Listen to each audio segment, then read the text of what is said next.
दाढ़ी बनाने वाला दाढ़ी बनाता रहता है, तब भी लोगों से बात करते हैं मेरा एहसान नहीं। इसी कारण तो इतना प्यार है। परिवर्तन यात्रा आई, बरसात के अंदर उल्टी कुर्सी लेकर आप खड़े हो गए। यही तो मोहब्बत है, यही रिश्ता अपनत्व का है। इसलिए मैं यही कहूंगा कि आजकल कई तरह के तेवर है। मुख्यमंत्री जी तो कहते हैं कि मेरी बहनें हैं, मैं इनको स्मार्टफोन दूंगा।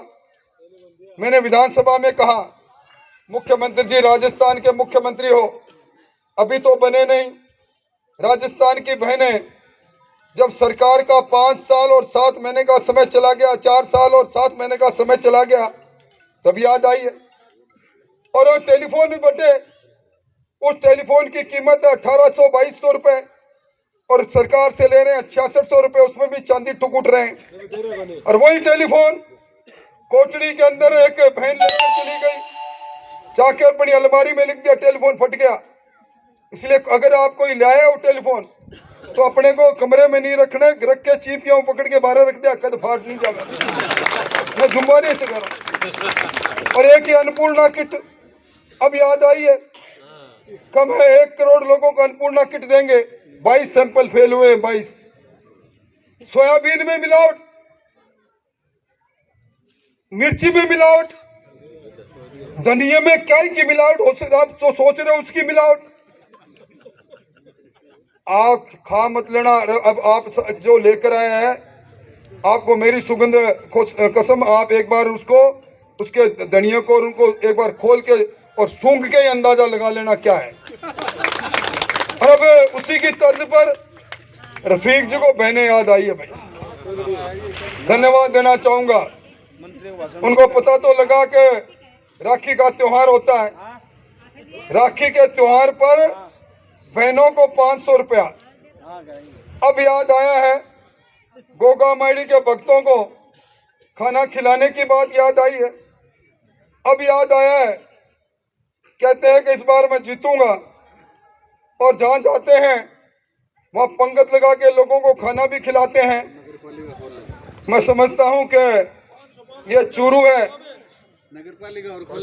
यहाँ दूध वखारा में नगर पालिका, ये चूरू है। स्वाभिमान के लिए चांदी के गोले दागे इस चूरू ने। इस चूरू के लोगों का ईमान खरीदना बड़ा मुश्किल है। और भाई मैं तो एक ही बात कह रहा हूँ, मेरा तो आपने कद बना दिया भाई।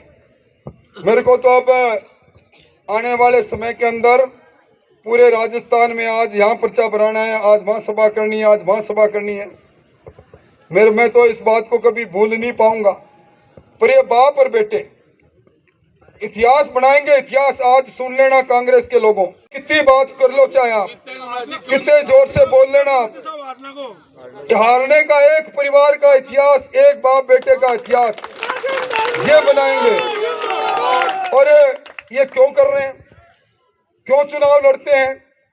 ये भाई व्यापारी है। अब बजरंग जी वैसा बता देंगे, इसकी भी अर्थशास्त्र, इसका भी इकोनॉमी है, इकोनॉमिक्स इसकी भी है। कोई व्यापारी काम करता है तो अपने नफे के लिए करता है। ये चुनाव लड़ते हैं तो घाटे के लिए नहीं, इनको पता है चुनाव का नतीजा क्या आना है, इनको पूरा पता है, दीवार में साफ दिख रहा है। पिछली बार जो हवा चली वो हवा इस बार बिल्कुल गरम गरम इस कांग्रेस को भस्म करने के लिए चल रही है। लोगों ने भ्रष्टाचार देखा, लोगों ने दहशतगर्दी की जिंदगी देखी, किसान ने अपनी बर्बादी देखी, कर्जा माफी पर धोखा देखा, नौजवान ने अपने अरमानों को टूटते हुए देखा, आपने लूट देखी, लूट के आपके सामने रही। गली गली के अंदर लोग निकल पड़े, मकान पर ईंट रख ली, नोटिस पैसा, नोटिस रद्द, आपका शहर गंदगी में डूबा रहा, कैंपर चले नहीं, आपका वहां और नहीं तो जोरी सागर के अंदर नई मोटर की जगह पर पुरानी मोटर लगाकर और उसमें भी डीजल का पैसा खा गए। ये बातें कहते हैं कि कुछ बातें हैं जो अपने आप ही बोलना लग जाती हैं। 1.5 महीने से आप आज कह रहा हूँ 1.5 महीने से शहर अंधेरे में, और आज कह रहा हूँ मैं, ये जो इनके टेलीफोन चल रहे हैं, टेलीफोन पर इंस्पेक्टर दौड़ के आता है, टेलीफोन पर नोटिस निकल के आता है, कल का दिन और परसों का दिन, परले दिन अगर नोटिस निकलेगा तो उसका नोटिस, जो नोटिस निकालने वाला है ना, उसका नाम लाल डायरी में लिख लेना भाई। ये सरकार लाल डायरी से बड़ी डरती है। ये लाल डायरी आपको मालूम है ना, विधानसभा में दिखाई और पूरी सरकार भड़क गई। तो लाल डायरी में सब कार्यकर्ताओं को कह रहा हूं, इन सब चोरों का नाम लाल डायरी में लिख लेना। और आज कह रहा हूं, मैंने पहले कहा कि अभी भौर जी ने भी कुछ मांग की। भौर जी, मैंने दृढ़ प्रतिज्ञा कर रखी है, सरकार बनेगी।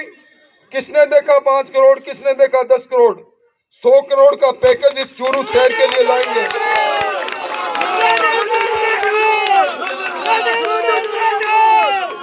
इसलिए आप चिंता मत करना। 3 नेचर पार्क भारत सरकार ने स्वीकृत किए। मुझे पहले आपका प्रपोजल मिलता तो ये भी होता। आपका नेचर पार्क भी बनेगा, जीएसएस आपका बन गया, ट्यूबवेल आपका बन गया, सड़कें 6 आपकी बन गई, और काम भी करेंगे। और आज मैं सब शहरवासियों से, जो हमारे पार्षद आए हैं, मैं उनसे माफ़ी चाहूँगा। मेरे समय की कमी, और परसों इस सरकार का कार्यकाल हो रहा है ख़त्म, आचार संहिता लगने की संभावना है, और इसलिए आज यहीं से हमने सब चीज़ों का उद्घाटन किया। आप सब लोग आए। मैं कोई आपके बीच में ना नेता के रूप में पहले था। आपने कुछ लोग मुझे नेता मानते होंगे, पर मैंने आपका प्रधान सेवक के रूप में, और आज फिर कह रहा हूँ और चुनौती भी दे रहा हूँ। वो कह रहे हैं कि वो मैंने भ्रष्टाचार किया। अगर एक आदमी आके खड़ा होकर जिस दिन चूरू में कह देगा, एक आदमी इतने वर्षों की मेरी तपस्या पर, उसी दिन चूरू से हमेशा के लिए चला जाऊंगा। पर रफीक जी, मैं आपकी तरह नहीं हूँ। मैं उन बातों का बखान नहीं करना चाहता कि धन धान्य कहाँ से आते हैं, किस कंट्री से आते हैं, कैसे आते हैं, किस मोड़ से आते हैं। मैं समझता हूँ कि राजनीति के अंदर एक बार भी इसलिए नहीं जीते कि इस प्रकार की ओछी बातें करना आपकी फितरत है। मेरा काम नहीं है। मैं तो यही कहूँगा, बहस करेंगे, मुद्दों की बहस करेंगे, सरकार पर बहस करेंगे, चूरू के विकास पर बहस करेंगे। ये व्यक्तिगत टीका टिप्पणी उचित नहीं। मैं आप सब लोगों को धन्यवाद, भौर जी आपको धन्यवाद, सब माता बहनें इतनी देर तक रुकी रही उनके लिए धन्यवाद, और कितनी बड़ी संख्या में आप खड़े रहे, आप सबका आभार व्यक्त करते हुए बात। राजस्थान की तर्ज पर इस चूरू नगर परिषद में जिस प्रकार का भ्रष्टाचार हुआ है, आपके आशीर्वाद से, आपके प्यार से, जो मैं देखता हूं आपकी आंखों में उतरते हुए, मैं कहूंगा, कह सकता हूं, समय का चक्र घूम रहा है। कांग्रेस की सरकार तो परसों खत्म हो जाएगी वैधानिक तौर पर, चुनाव आएंगे, और चुनाव में भारतीय जनता पार्टी की डबल इंजन की सरकार आएगी। और आज कह रहा हूं, जिन लोगों ने पट्टे के देने के नाम पर लोगों से पैसा वसूल किया, हम अभियान चलाएंगे। जिन लोगों ने एनओसी के नाम पर पैसा लिया, तामीर के नाम पर पैसा लिया, जमीनों पर कब्जा किया, मेरी साझेदारी डाल लेना, वरना चेयरमैन साहब नाराज हो जाएंगे। इन सब लोगों से गांव शहर में घूम घूम कर इनके शपथ पत्र लेकर इनको जेल के सीख छोड़ के पीछे नहीं पहुंचाया तो मेरा नाम भी क्या।